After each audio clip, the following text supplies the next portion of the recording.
paz do Senhor a todos, irmãos. Graças a Deus por tudo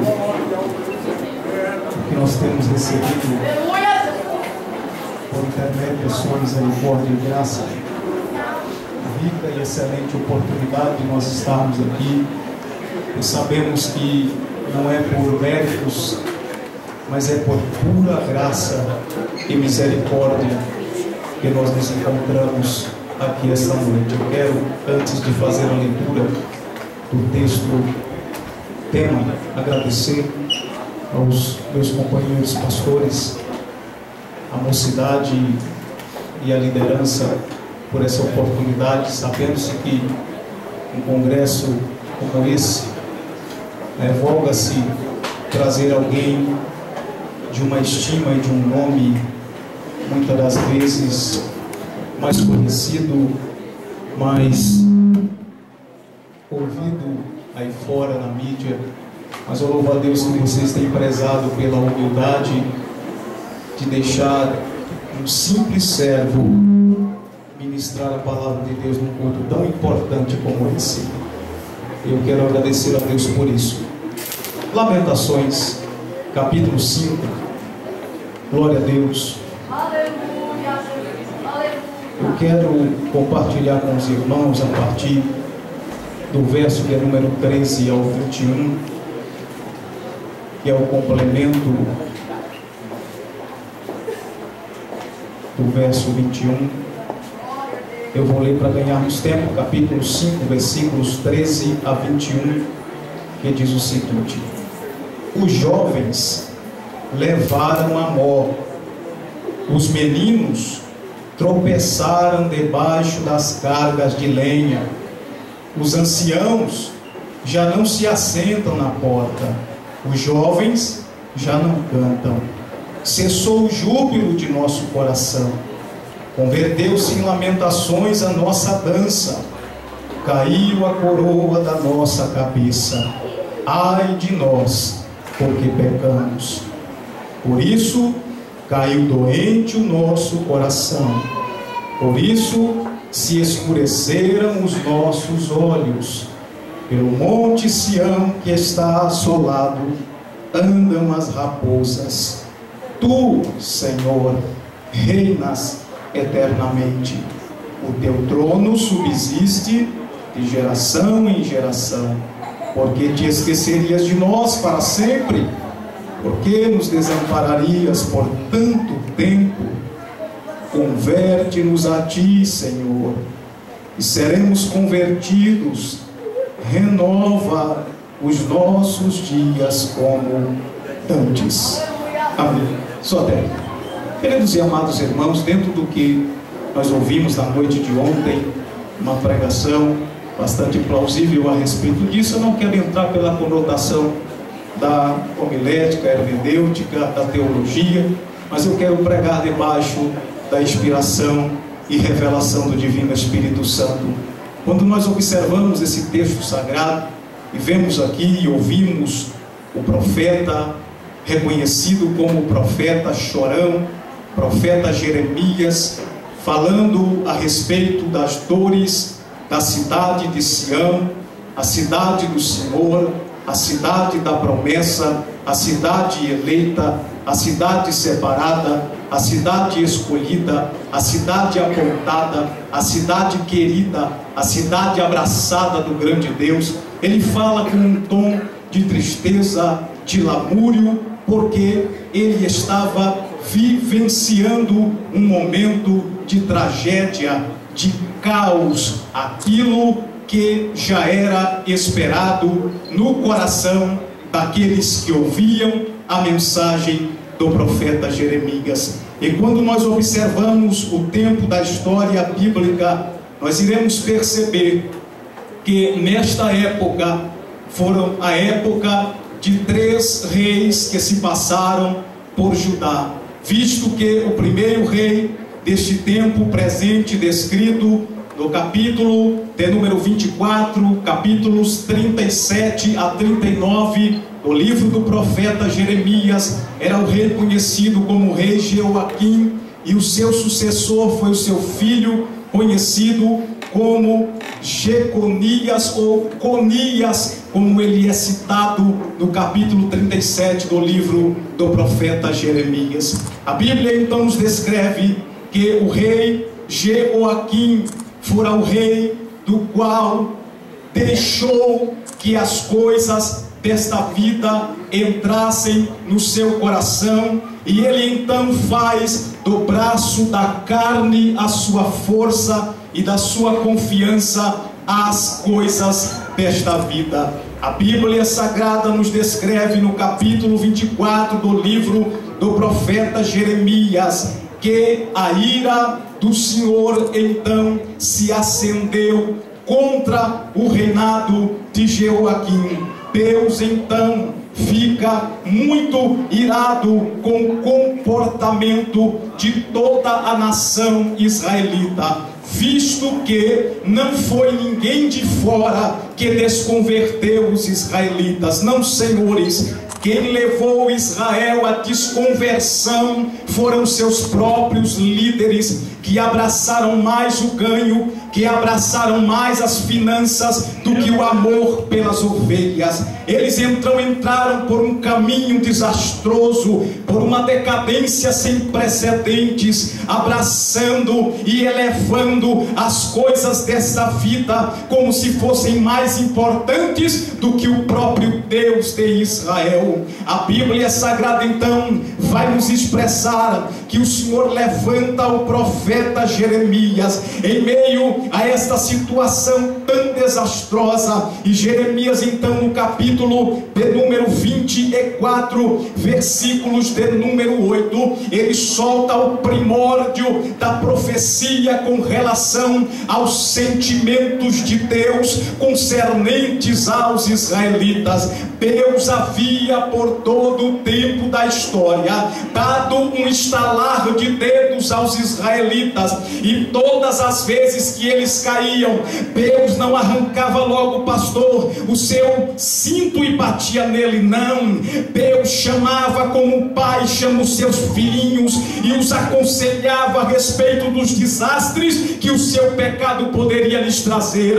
Deus, por todo o tempo da história, conversava como se estava conversando com um filho, com uma criança amada e querida e desejada por ele mesmo. Mas Israel não ouviu. Deus então levanta o profeta Jeremias e dá-lhe a ele uma visão de um cesto que tinha dois tipos de figos, dois cestos e dois tipos de figos. E Deus diz, aleluia, e mostra ao profeta que o primeiro cesto de figos que é tomado eram ruins, aleluia, ou melhor, eram muito bons, e esse cesto de figos então é retirado dali e é levado porque era figo muito bom e temporão.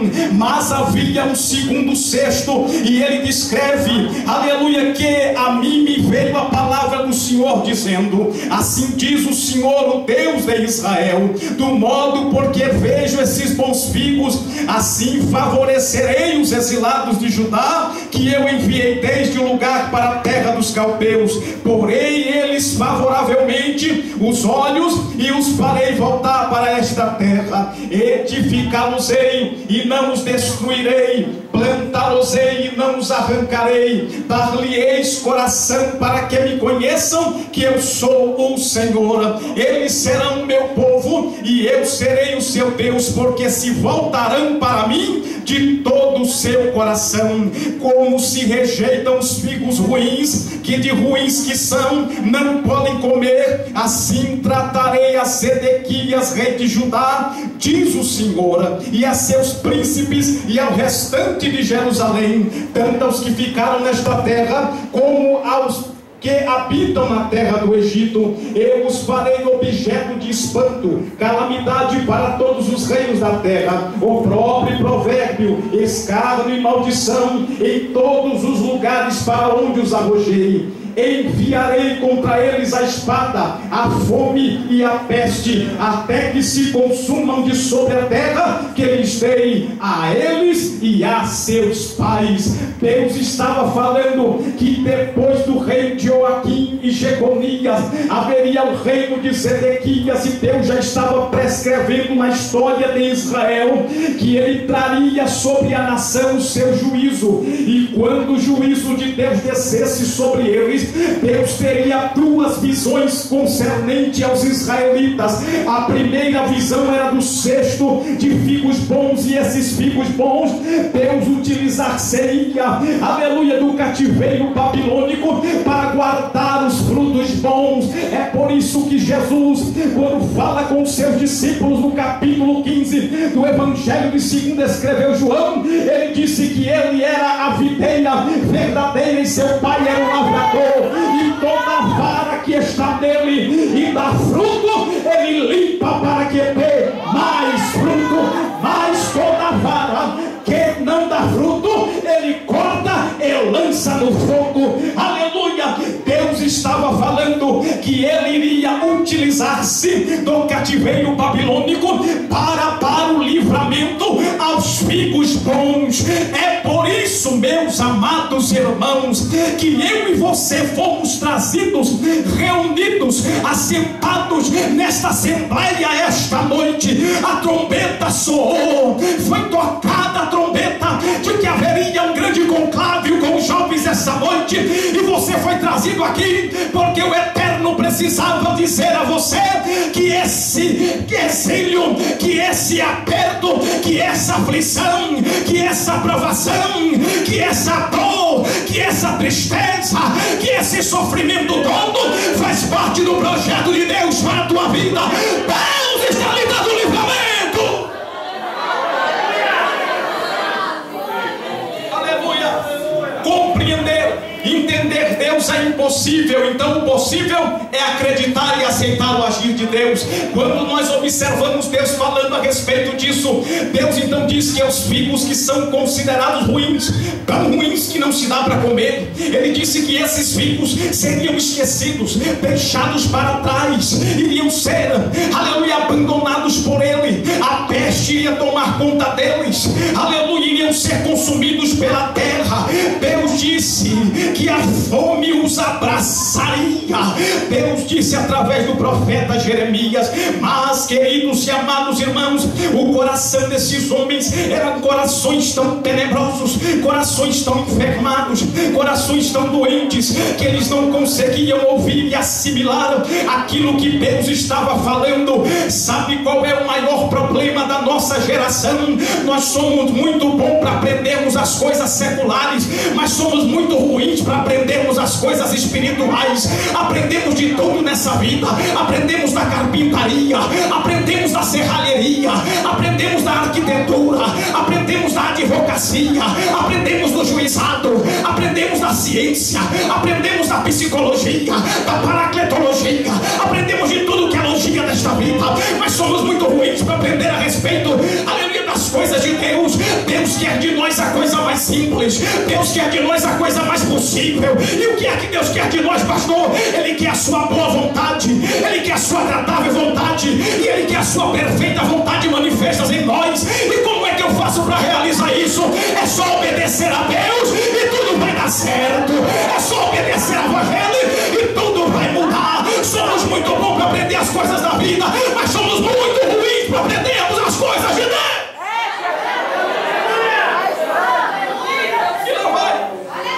Deus falou, irmãos, Deus avisou. Deus não levantou só Jeremias, foi lido aqui. O primeiro texto de Isaías, capítulo 45, sabe quando foi que Deus falou aquilo? 200 anos antes disso acontecer. Sabe aonde aconteceu? Aqui, no livro do profeta Jeremias. 200 anos depois, Deus disse: eu levantei um homem, o nome dele foi eu que dei, o sobrenome foi eu que coloquei, o nome dele é Ciro, e eu chamo Ciro por meu ungido. Sabe quem era Ciro? Era o rei que foi levantado entre os medos e os persas para governar a Babilônia e derrotar Belsazar por uma ordem divina, porque Deus, através do profeta Daniel, usou ele para revelar um sonho que Deus havia dado, e esse sonho falava Mene, Mene, Tekel e o Parzinho, ou seja, contou Deus o teu reino Senhor acabou. Pesado foste na balança e foste achado em falta. Dividido foi o teu reino, dado aos medos e aos persas. Babilônia era considerada invencível, mas quando Deus Jeová se colocou de pé, ele achou uma pedra na brecha. Ele achou um espaço. Não tem lugar onde ele não entre, não tem causa que ele não resolva, não tem espaço que ele não abra, não tem porta que ele não abra. Deus é Senhor. Tem alguém se perguntando como é que pode num domingo como esse, irmã Marilene, nós reunimos um bocado de jovens como esse só para ficar 2 horas sentado no banco e dizendo glória a Deus e aleluia? Como isso é possível? Sabe o que é? É que Deus é Senhor e entra onde Ele quer. Ele entra na faculdade, Ele toma os magistrados, Ele entra na presidência, Ele toma os deputados, senadores, aonde Ele quer Ele entra. Deus tem um projeto para a tua vida, para a tua família, para a tua história, para a história da tua família, e não tem inferno, não tem nada que vai impedir de Deus operar em favor da tua vida. Mas vamos lá, daqui a pouco eu começo a pregar.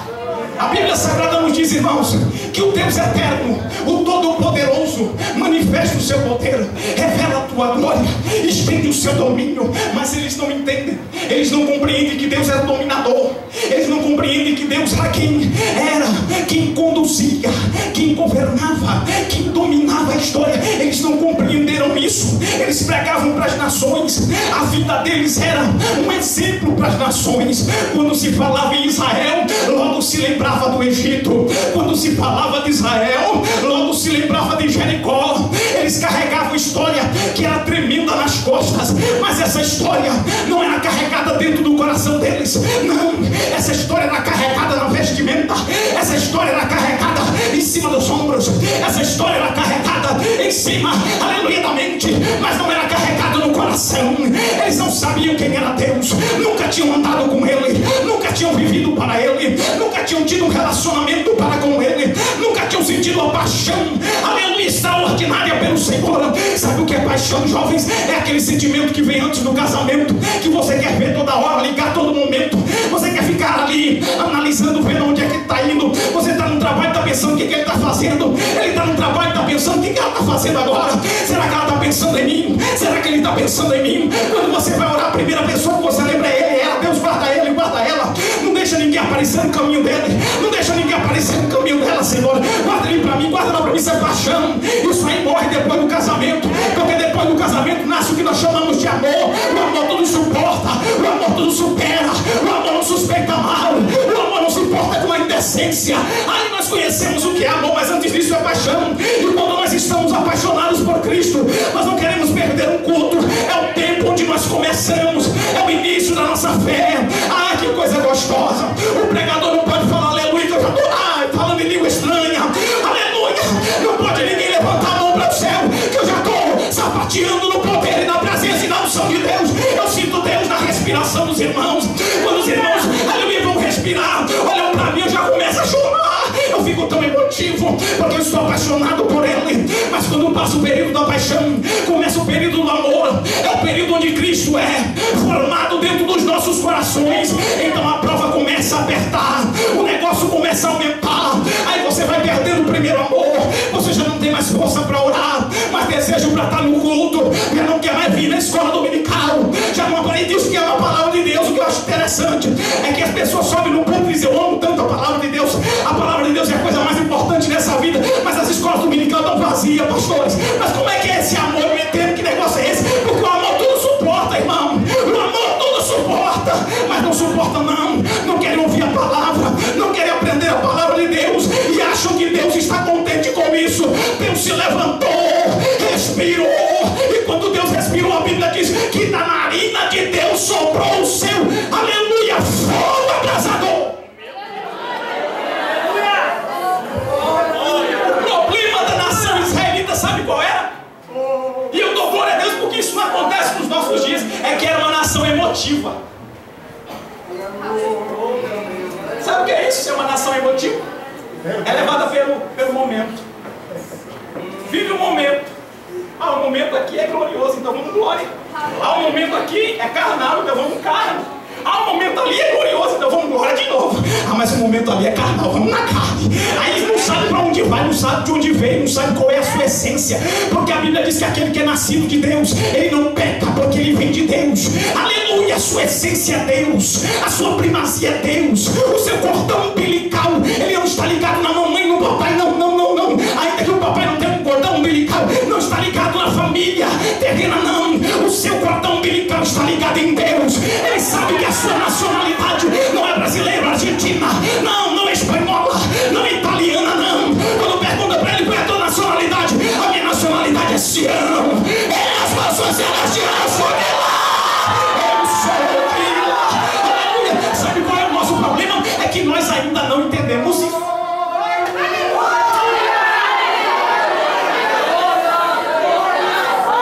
Fique tranquilo, porque hoje eu estou inspirado.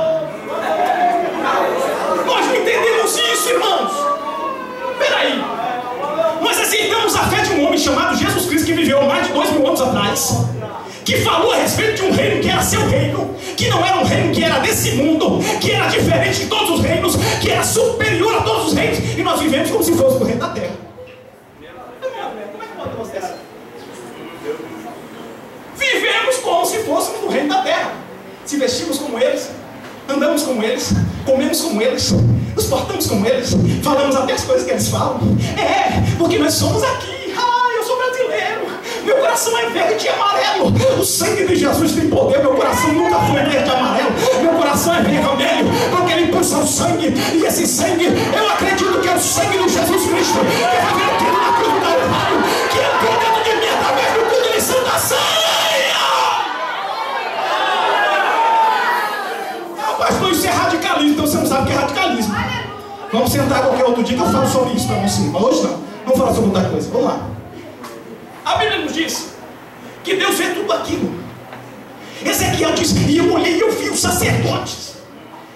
O Senhor me tomou pelo cabelo da minha cabeça, me pôs entre os céus e a terra, me levou dentro do templo e me mostrou os sacerdotes. Sabe o que eles estavam fazendo? Ao invés de estar cultuando a Deus, desenhando nas paredes.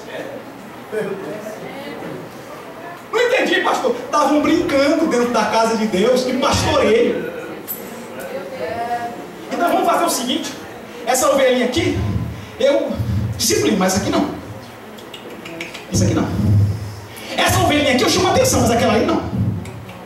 Aquela não. Porque aquela aí dá muito lucro. Eu tô mesmo aí, irmãos. Vocês que me escolheram para pregar, por isso que eu agradeci logo. O Senhor então vê e percebe tudo aquilo. Deus levanta o profeta Ezequiel no capítulo 12, versículo 13 do seu livro, e ele profetiza uma coisa estupenda. Ele diz: olha, vai acontecer, Ezequias, tu será levado à Babilônia, entrará na cidade, mas não vai ver ela. Ele disse: o profeta está maluco. Como é que pode? O pastor vai me dizer: você vai entrar lá na igreja, na nossa subsede, Jardim Ibirapuera. Você vai entrar na igreja, mas você não vai ver ela, pastor. Como é que pode? Aleluia! É loucura! Aí Jeremias descreve e diz: e quando o Senhor falou, capítulo 39 do livro do profeta Jeremias, eis que ele enviou os babilônios, e Nabucodonosor correu atrás de Zedequias, e ele saiu correndo pelas montanhas em direção aos montes para se esconder nos vales. Mas eles correram ao seu encontro, pegaram seus filhos, mataram eles ao fio da espada e passaram os 2 olhos de Ezequias, e depois levaram ele para a Babilônia. Sabe o que está acontecendo? Tem muito, aleluia, Zedequias dentro da presença de Deus, que entra dentro da casa do Senhor, mas não consegue ver mais nada, porque o mundo já vazou os seus 2 olhos. Mas hoje nós temos Jesus de Nazaré. Ele vai cuspir na lama, ele vai pegar a lama, ele vai passar nos seus olhos, você vai voltar a enxergar. Esse reino não é dessa terra, essa igreja não pode ser natural.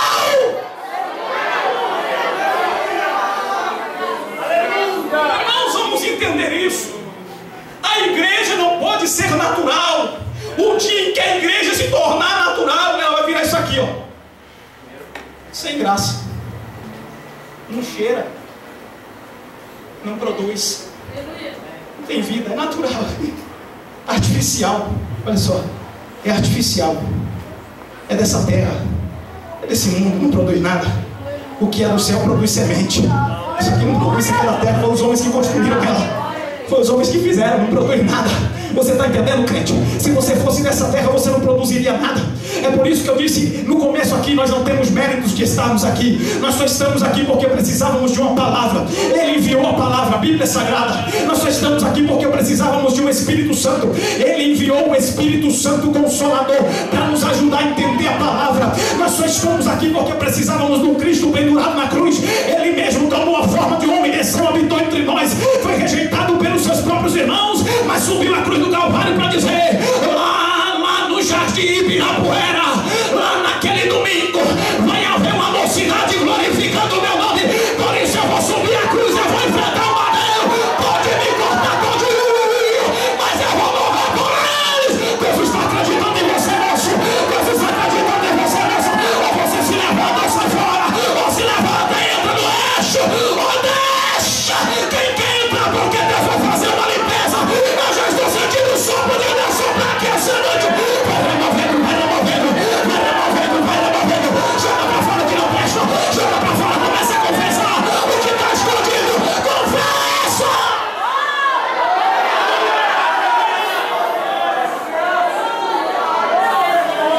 Vamos lá, deixa eu começar. 5 eram os problemas que haviam neles. Neles quem, pastor? Os israelitas. 5 problemas. Primeiro problema, eu começo a pregar agora. Primeiro problema: eles viviam como se tivessem o controle da vida. Esse é o primeiro problema. Eles não conseguiam entender Deus porque eles viviam, pastor Tomé, como se tivessem o domínio da vida, o controle da vida. Então Deus não se metia na vida deles. Obreiro nenhum, monge nenhum, se metia na vida deles, porque eles viviam como se tivesse o controle da vida, Vasco. Ele é que dominava e conduzia a vida dele. Lembra daquele ditado popular? Deus fez a vida para cada um cuidar da sua. Lembra? Era desse jeito que eles pensavam. Então Deus não pode se meter o bedelho dele na minha vida. Por quê? Porque ele nos salvou, nos tirou do Egito. O problema é dele, tirou porque quis. Meu Deus.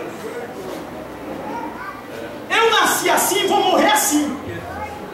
Eles viviam como se tivesse o controle da vida.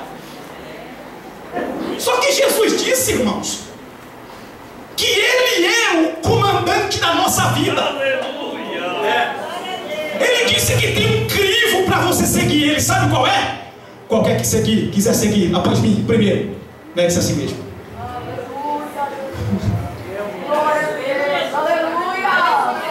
Jesus, o negócio está muito forte. Negue-se a si mesmo. Depois, tome cada dia a sua cruz. Epa, peraí. Jesus carregou uma cruz só, mas ele disse que para nós tem uma para cada dia.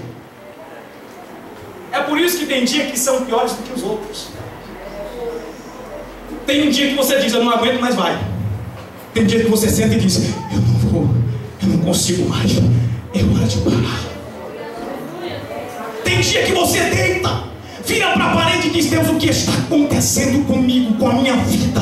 O que está acontecendo com a minha história, Senhor? São dias tenebrosos que você vive e Ele diz assim: Senhor, se eu pudesse, eu apagaria esse dia da história da minha vida, porque só de lembrar dele ainda me dá tristeza.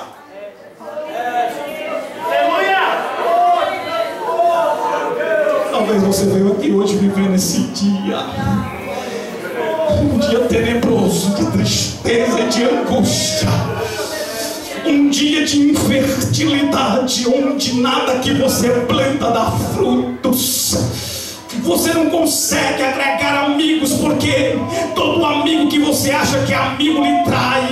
Você não consegue se aproximar de fazer parte de uma banda, fazer parte de um grupo, fazer parte de um conjunto, porque todos que você entrou já foram fracassos na tua vida.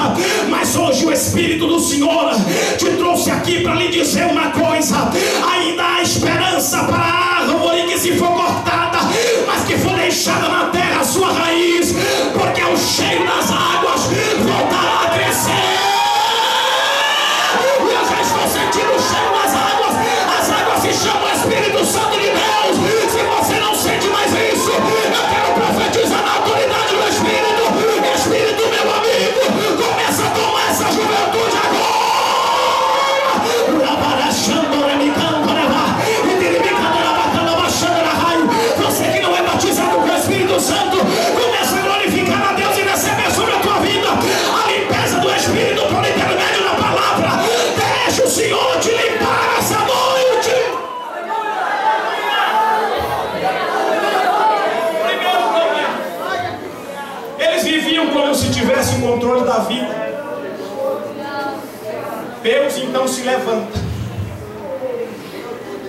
e diz: agora, terra, eu vou expressar o meu sentimento. Eu vou dizer a vocês o que eu estou sentindo com o vosso comportamento. Vocês vivem como se tivessem o controle da vida, mas eu, Senhor, vos digo: como o Senhor cobriu de nuvens na sua ira a filha de Sião, precipitou do céu à terra a glória de Israel, e não se lembrou do estado de seus pés no dia da sua ira. Devorou o Senhor todas as moradas de Jacó, e não se apiedou. Derribou no seu furor as fortalezas da filha de Judá, lançou por terra e profanou o reino e os seus príncipes. No furor da sua ira, cortou toda a força de Israel, retirou a sua destra de diante do inimigo, e ardeu contra Jacó como labareda de fogo, que tudo consome em redor. Empesou o seu arco qual inimigo, firmou a sua destra como adversário, e destruiu tudo que era formoso à vista. Derramou seu furor como fogo na tenda da filha de Sião. Tornou-se o Senhor como inimigo, devorando Israel. Devorou todos os seus palácios, destruiu as suas fortalezas, multiplicou na filha de Judá o pranto e a lamentação. Demoliu com violência o seu tabernáculo, como se fosse uma horta. Destruiu o lugar da sua congregação. O Senhor em Sião pôs em esquecimento as festas, ou seja, o culto e o sábado, o dia que eles guardavam, e na indignação da sua ira rejeitou com desprezo o rei e o sacerdote. Rejeitou o Senhor o seu altar, detestou o santuário, entregou nas mãos do inimigo os muros dos seus castelos. Deram gritos na casa do Senhor como em dia de festa. Intentou o Senhor destruir o muro da filha de Sião, estendeu um cordel, não retirou a sua mão destruidora, fez gemer o antemuro e o muro. Eles estão juntamente enfraquecidos, as suas portas caíram por terra. Ele quebrou e despedaçou os seus ferrolhos. O seu rei e os seus príncipes estão entre as nações, onde já não vigora a lei, nem recebem visão alguma do Senhor. Os seus profetas, sentados em terra, acham silenciosos. Os anciões da filha de Sião lançam pó sobre a cabeça, cingidos de silício. As virgens de Jerusalém abaixam a cabeça, porque já não tem mais honra, até o chão. Com lágrimas se consumiram os meus olhos, turbada está a minha alma. Isso é Deus falando. E o meu coração se derramou de angústia por causa da calamidade da filha do meu povo, pois desfalecem os meninos e as crianças de peito pelas ruas da cidade. Dizem as mães: onde há pão e vinho, quando desfalecem com o ferido pelas ruas da cidade, ou quando exalam a alma nos braços de sua mãe. Que poderei dizer-te?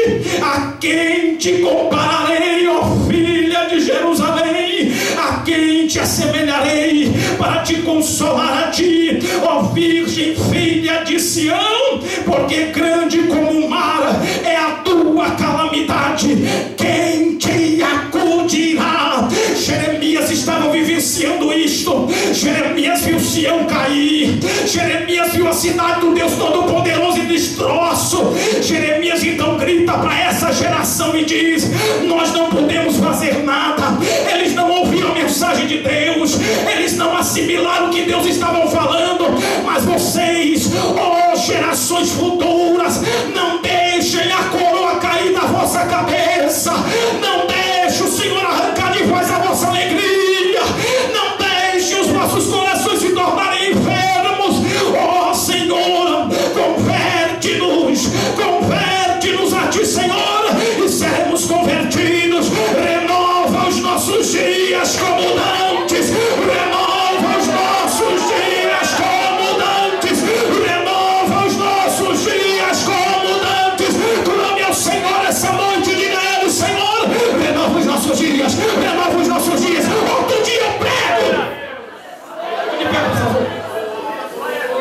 Willy, por gentileza.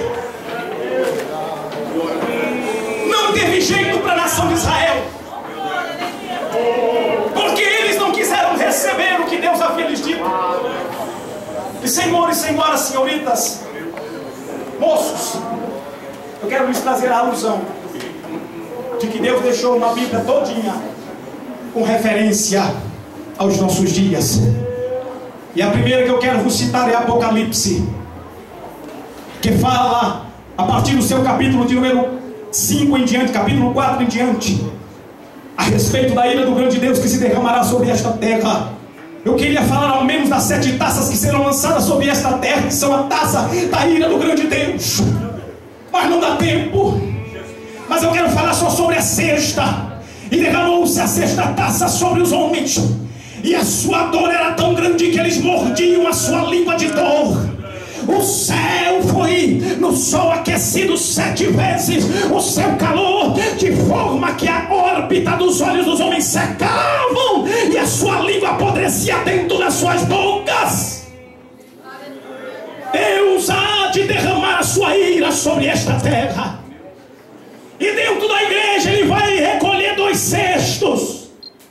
Um cesto que é o cesto de figos bons, que ele vai dar o livramento para não vivenciar a grande tribulação.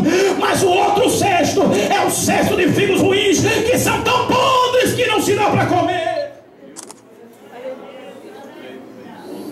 E eu queria dizer que aqui não tem. Eu gostaria de dizer que aqui não tem, mas eu vou dizer com a boca cheia que tem.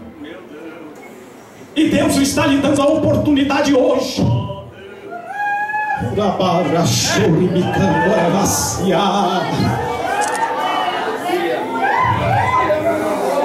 Quando Jeremias orou e disse: Deus, renova os nossos dias como dantes, ele sabia de uma verdade. Deus já havia predito que ele não se lembraria daqueles judeus que ficassem para trás. Deus já havia dito. E ele também já disse para nós, irmão Sérgio, quem ficar para trás é considerado como bode. Quem ficar para trás é considerado como porco que foi limpo e voltou para o seu vômito. Oh, meus irmãos, eu gostaria muito de pregar que Deus está contente com essa geração, porque bagagem Deus por misericórdia me deu para isso.